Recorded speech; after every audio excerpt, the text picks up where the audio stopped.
নমস্কার, আমি দেবপ্রসাদ গাইন চলে এলাম আপনাদের সামনে প্রত্যেক দিনের মতো। আজকেও সিএএ নিয়ে কিছু আলোচনা করার জন্য। তার আগে আপনাদের জানাচ্ছি, আমার যে পাসপোর্টটি আগে ছিল সেই পাসপোর্টটি 2022 সালে তার মেয়াদ উত্তীর্ণ হয়ে যায়। উত্তীর্ণ হওয়ার পর যথারীতি আমি আবার নতুন করে পাসপোর্ট পাওয়ার জন্য অ্যাপ্লিকেশন করি। আজকে রুবিতে আমার পাসপোর্টের ধারাবাহিকভাবে যেটা হ্যারিং হয় সেই হ্যারিং সেন্টারে গিয়েছিলাম।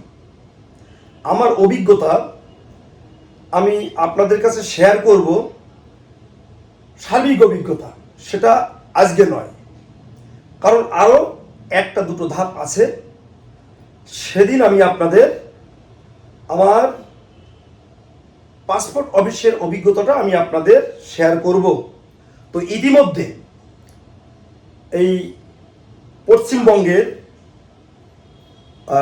কয়েক হাজার মানুষ যারা সিএএ এর মাধ্যমে নাগরিকত্ব পেয়েছে, প্রায় 42,000 প্লাস, সেই সমস্ত মানুষ, তার ভিতর থেকে বৃহৎ অংশের মানুষ আমার সঙ্গে প্রত্যেক দিন আপনারা যোগাযোগ করেন এবং পাসপোর্ট অফিসে আপনাদের সিএ সার্টিফিকেট নিয়ে যাওয়ার পর সেই অফিসের অভিজ্ঞতা আমাকে আপনারা শেয়ার করেন। সেই অভিজ্ঞতার আলোকে আমি এই অভিজ্ঞতাটা নিজেও একটু নেওয়ার জন্যে আজকে পাসপোর্ট অফিসে অ্যাপয়েন্টমেন্ট নিয়ে গেছিলাম। তো আজকের অভিজ্ঞতা আমি আপনাদের কাছে শেয়ার করব না, আরও দুটো ধাপ আছে। একটা ধাপ, যার যার এলাকার থানায় যখন ডাকে ডিআইবি, সেখানে আপনারা জানেন দীর্ঘদিন ধরে, দীর্ঘ বছর ধরে পাসপোর্টধারীদের ডাকার পর সেখানে কি হয় সেটা আমার দেখার প্রয়োজন আছে, সেটা আমি দেখব। আপনারা যারা বলতেন আমাকে যে সিএর সার্টিফিকেট নিয়ে যাওয়ার পর অনেকে নাকি আপনাদের দিকে একটু অন্যরকমভাবে তাকায়, কেউ একটু নাক চুলকাচুলকি করে, কেউ একটু বাঁকা নজরে তাকায়। তো আপনাদের অভিজ্ঞতা আর আমার অভিজ্ঞতা যদিও এক নয়, তবু আপনাদের যে অভিজ্ঞতা আপনারা আমাকে শেয়ার করেন সেই অভিজ্ঞতার সঙ্গে আমি একমত নই, আবার কিছু কিছু ক্ষেত্রে একমত। আসল কথা হচ্ছে, আজকে এই সিএএ অ্যাক্ট সারা দেশে চালু হওয়ার পর থেকে প্রত্যেকটা দিন, প্রত্যেকটা মুহূর্ত, প্রত্যেকটা সময় আমাদের রাজ্যের বিভিন্ন জেলাতে যেভাবে ছুটেছি, তাছাড়া রাজ্যের বাইরে উড়িষ্যা, মহারাষ্ট্র, ঝাড়খণ্ড এবং গোয়াতেও আমি গেছি। যে সমস্ত ক্যাম্পগুলো করেছি এবং যাদের অ্যাপ্লিকেশন করে দিয়েছি তাদের অভিজ্ঞতা, সিএর হ্যারিং সেন্টারের অভিজ্ঞতা প্রত্যেক দিন প্রতিনিয়তই আমি জানি। আমি আমার যে পর্যন্ত লেভেল আছে সে পর্যন্ত আমি অভিজ্ঞতাগুলো জানাই। আপনাদের অভিজ্ঞতা যারা কমেন্টস করেন, আমার সরাসরি ফোন করেন, আমি সেগুলো প্রত্যেক দিন প্রতিনিয়তই জানাই। জানানোর পর কিছু কিছু জায়গা থেকে আমাদের ঊর্ধ্বতন নেতৃত্বের তারা একটু বিরূপ মন্তব্যও করেন। তো আমি নির্দিষ্টভাবে, আমার পাসপোর্ট 10 বছর হয়ে এক্সপায়ারি হয়ে গেছে, কোথাও যাইনি আমি, কিন্তু পাসপোর্ট করার আমার এখন খুব প্রয়োজনও ছিল না। কিন্তু আপনাদের কথার কারণে আমি পাসপোর্টটি নিয়ে আজকে রুবির অফিসে গেছিলাম। আমার অভিজ্ঞতা আপাতত আমার কাছে থাক। তবে আপনাদের বলছি, আপনারা যারা সিএএ অর্থাৎ সিটিজেনশিপ অ্যামেন্ডমেন্ট অ্যাক্ট, এই আইনে আপনারা যারা নাগরিকত্ব পেয়েছেন তারা রুবিতে যাবেন, যাওয়ার পরে সেখানে আপনাদের সাথে কি আচার কি ব্যবহার হয় প্রত্যেকটা দিন আপনারা আমাদের সাথে শেয়ার করবেন। শেয়ার করলে যেটা হবে, আমরা অন্তত এই অফিসের তো নির্দিষ্টভাবে একটা ঊর্ধ্বতন অফিস আছে, সেখানে ঊর্ধ্বতন মহলের অফিসাররা আছে, তো তাদের সাথে যাতে আমাদের প্রতিনিধি হিসাবে বা আপনাদের প্রতিনিধি হিসাবে যারা যাবে, আমিও তার সাথে গেলাম, হয়তো চান্স পাবো না, চান্স না পেলেও আমি যাব, অন্তত ওইটুকু হয়তো আমার পক্ষে যাওয়া সম্ভব হবে, অবশ্যই আপনারা জানেন। তো এখন আমার বক্তব্য স্পষ্ট। যদি দেখেন সিএএ সার্টিফিকেট দিয়ে অ্যাপ্লিকেশন করে আপনি পাসপোর্ট অফিসে গেছেন, যাওয়ার পরে আপনার সাথে কি ধরনের ব্যবহার হচ্ছে, কিভাবে আপনাকে সহযোগিতা করছে, এটা অবশ্যই আপনারা জানাবেন। কারণ তা যদি না জানান তাহলে পরবর্তী দিনগুলোতে যারা ধাপে ধাপে পাসপোর্ট করবে তাদের সমস্যা হতে পারে বা অনেক ভালো হতে পারে। তাই বলবো আপনারা অবশ্যই আমাদেরকে জানাবেন। যাদের পাসপোর্ট ভেরিফাইয়ের জন্য বিভিন্ন থানাতে আপনাদের ডাকছে, ডাকার পরে সেখানকার অভিজ্ঞতা অবশ্যই আপনারা আমাদেরকে জানাবেন। ভালো অথবা মন্দ অভিজ্ঞতা অবশ্যই জানাবেন, আমাদেরকে শেয়ার করবেন। ভয় পাবেন না। আপনি যদি ভয় পান তাহলে ভয় আপনাকে একেবারে পুড়ে পুড়ে খাবে। থানা, জেল, পুলিশ অনেক কিছু হুমকি ধামকি আপনাদের দিতে পারে। এমন বলতে পারে, আগে তুমি বার্থ প্লেস ইন্ডিয়া দেখেছিলে, এখন তুমি বলছো বাংলাদেশ। এগুলো হয়তো আপনার যখন কোনো থানাতে হবে বলে যদি আপনাকে দুর্বল করার চেষ্টা করে, তারপরে যদি ওই যারা থাকে এটাকে যে সমস্ত ব্যাপার স্যাপার থাকে এই রকম যদি হয় আপনারা কোনো স্পাই ক্যামেরা দিয়ে আপনারা রেকর্ডিং করবেন, তাহলে তাদের কথাগুলো রেকর্ডিং করবেন। শুধু কেউ অন্তত আমাদের কাজ পর্যন্ত একটু পাঠানোর ব্যবস্থা করবেন। আমরা এগুলো যেখানে পাঠাবো। দেখুন, এখন আর ওই চটিচাটা সরকার নেই পশ্চিমবঙ্গে যে আপনারা কিছু করলেন না, পুলিশ আপনাদের তুলে নিয়ে গেল, আপনি আপনার স্বাধীন বক্তব্য আপনি পেশ করতে পারলেন না, স্বাধীন বক্তব্য বললেন আপনাকে তুলে নিয়ে গেল। এ ধরনের করার কোনো অবকাশ নেই। এখন ভাববেন পশ্চিমবঙ্গে যে মুখ্যমন্ত্রী আছেন তার নাম মাননীয় শুভেন্দু অধিকারী মহাশয়। আইনের শাসন তিনি বলেছেন প্রতিষ্ঠিত করবেন, তো করছেন, প্রত্যেকটা দিন আপনারা দেখছেন। আর আমাদের উদ্বাস্তুদের জন্যে ভারতের মহান সরকার উদ্বাস্তুদের প্রতিনিধি হিসাবে অনেককে জায়গা দিয়েছে। আমার গুরু কবি অসীম সরকার একটা ভালো জায়গা পেয়েছে, আপনারা জানেন। আমাদের কুলগুরু শান্তনু ঠাকুর মহাশয়, কুলগুরু সুব্রত ঠাকুর মহাশয় এবং বর্তমান আমাদের পশ্চিমবঙ্গের পূর্ণ মন্ত্রিত্ব যিনি পেয়েছেন তার নাম অশোক কীর্তনিয়া মহাশয়। এহেন এবং এমন অনেক প্রতিনিধি আমরা কিন্তু পেয়েছি।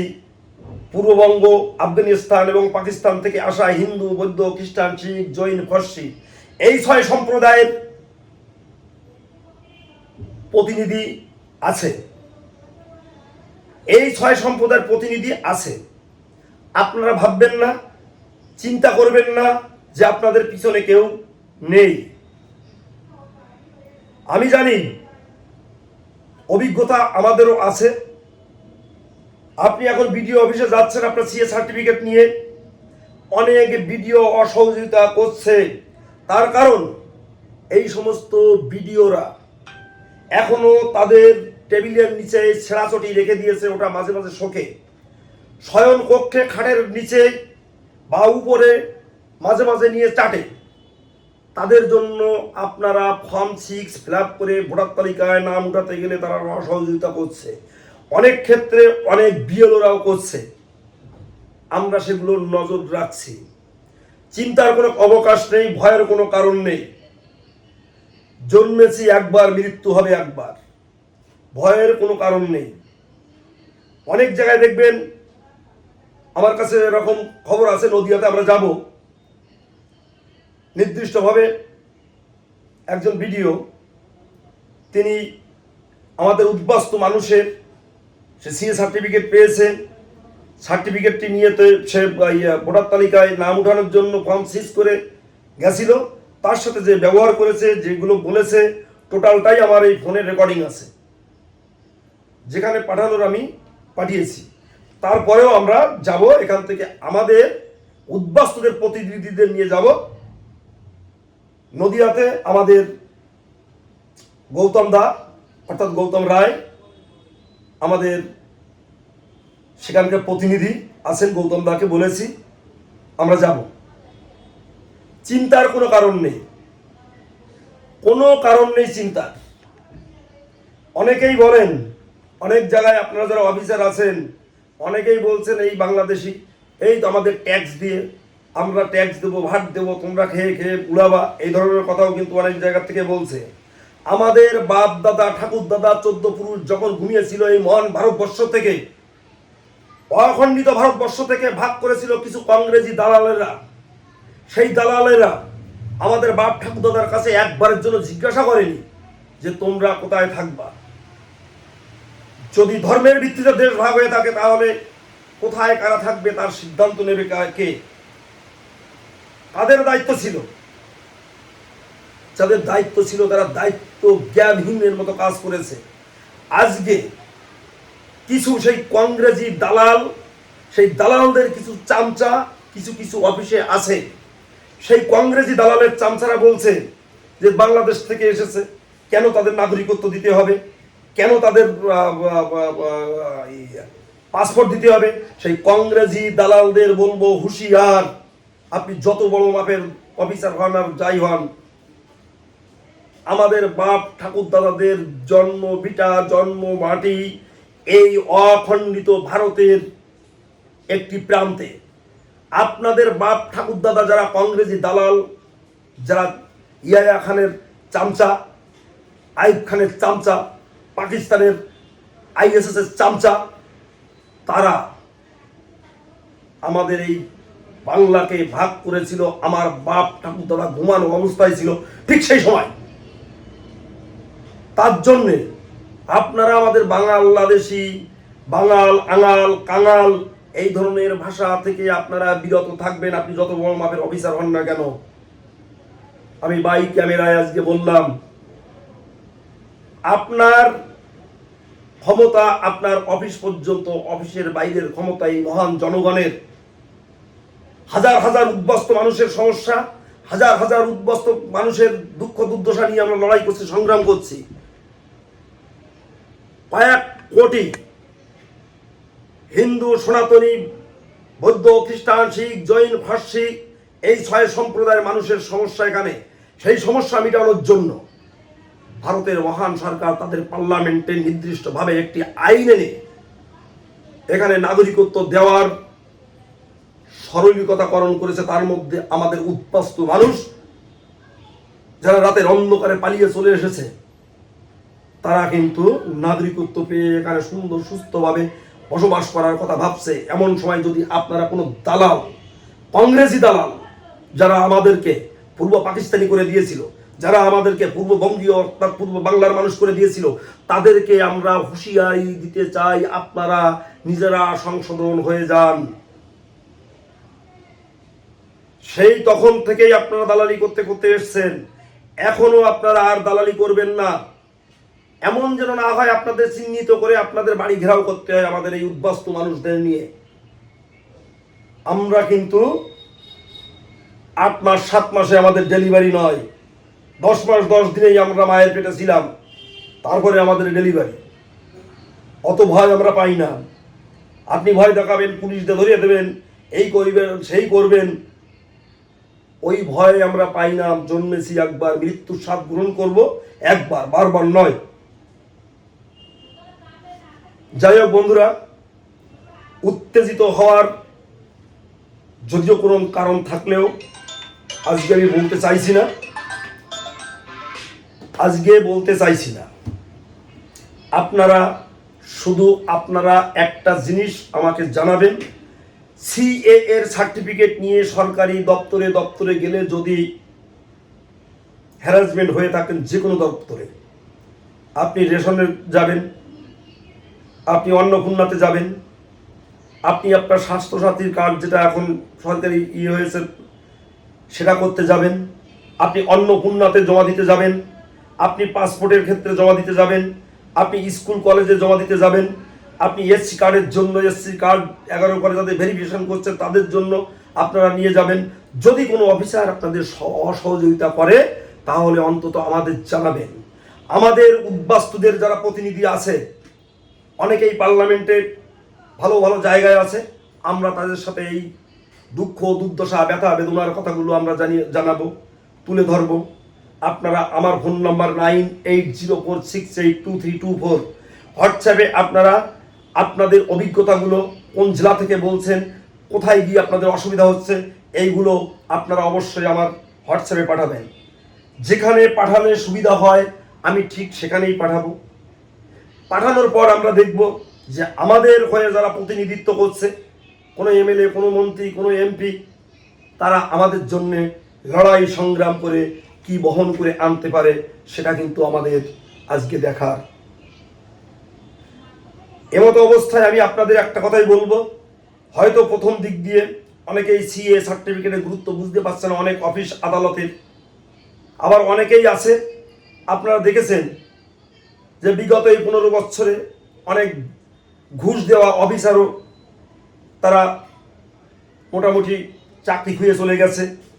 সামনে আরও ভেরিফাই হবে যারা ঘুষ দিয়ে চাকরি পেয়েছেন। অনেকেই ওয়াকা লিখতে পারেন না, স্কুলের মাস্টার হয়ে বসে আছেন।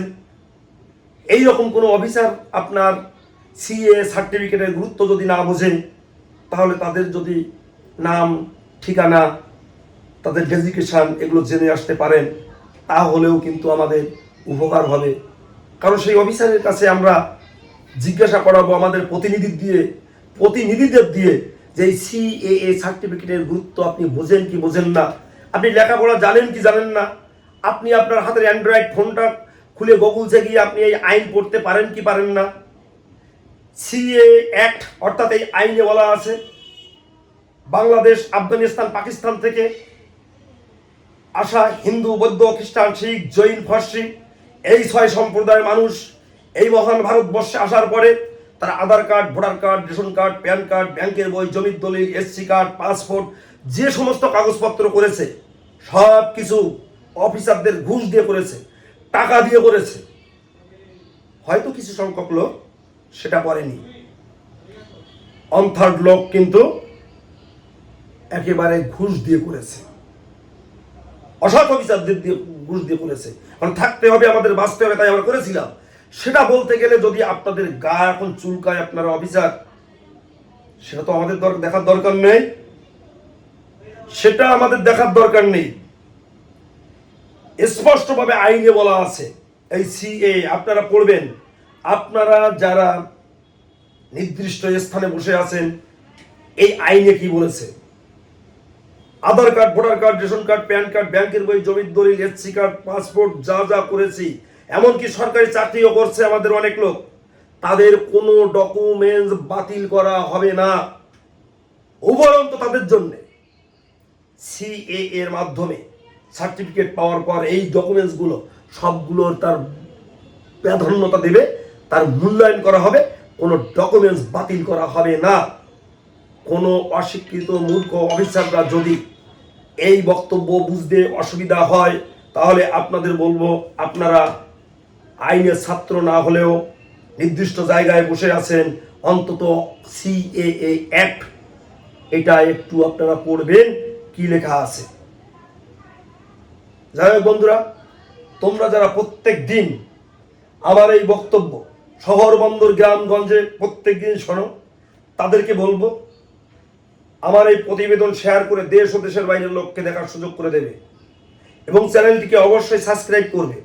আমাদের ছোট্ট একটা প্ল্যাটফর্ম, এই প্ল্যাটফর্ম থেকে আমাদের সারা রাজ্য তথা দেশের মানুষের কাছে, আমাদের উদ্বাস্তু মানুষের কাছে কিন্তু আমাদের হাজির হতে হবে। 3 বছর ধরে যে অক্লান্ত পরিশ্রম করছি এই সিএএ নিয়ে, আপনারা জানেন, প্রত্যেকটা দিন আপনারা তার মূল্যায়ন করেন। আপনারা আমার কাছে অনেকেই চলে আসেন। আমার তো সেই ব্যথা, সেই বেদনা আমার বুকেও বাজে আপনাদের মতো। সেই পূর্ববঙ্গ থেকে আমাদের প্রত্যেকের গলা ভরা ধান ছিল, গোয়াল ভরা গরু ছিল, পুকুর ভরা মাছ ছিল, মাঠ ভরা সোনালী ফসল ছিল, গলা ভরা ধান ছিল। সেগুলো কেন, কি কারণে ফেলে রেখে আমরা এই মহান ভারতবর্ষে আমরা কাঁটাতারের বেড়ার নিচে দিয়ে পালিয়ে চলে আসছি, এটা কিন্তু আমিও জানি। সেই দুঃখ, সেই ব্যথা, সেই বেদনা আমার মুখেও প্রত্যেক দিন প্রতিনিয়তই বাজে। তাই আপনাদের জন্য যুদ্ধ করছি, সেখানে গিয়ে অপদস্থ হব, তারপরেও 1 ইঞ্চি 1 চুল মাটি ছাড়তে নারাজ। আপনারা অপেক্ষায় থাকবেন। পাসপোর্টটা করতে দিয়েছি, যেদিন পাবো অবশ্যই এর আলোকে আবারও আলোচনা হবে। ইতিমধ্যে আমাদের সিএ সার্টিফিকেট দিয়ে অনেকেই পাসপোর্ট পেয়ে গেছেন। একটু টেকনিক্যাল সমস্যার কারণে আমাদের এটা একটু দিল্লিতে ভেরিফাইয়ের জন্য পাঠানো হয়। এই সিএ সার্টিফিকেটটা ভেরিফাই হয়ে আসার পর তারপর সিটিজেনশিপ সার্টিফিকেট দিয়ে যারা আবেদন করেছেন তাদের পাসপোর্টটি আপনাদের অ্যাড্রেসে আসবে। ভালো থাকেন, সুস্থ থাকেন, সুন্দর থাকেন। আমার গুরুজনদের চরণে প্রত্যেক দিনের মতো রইল আমার প্রণাম।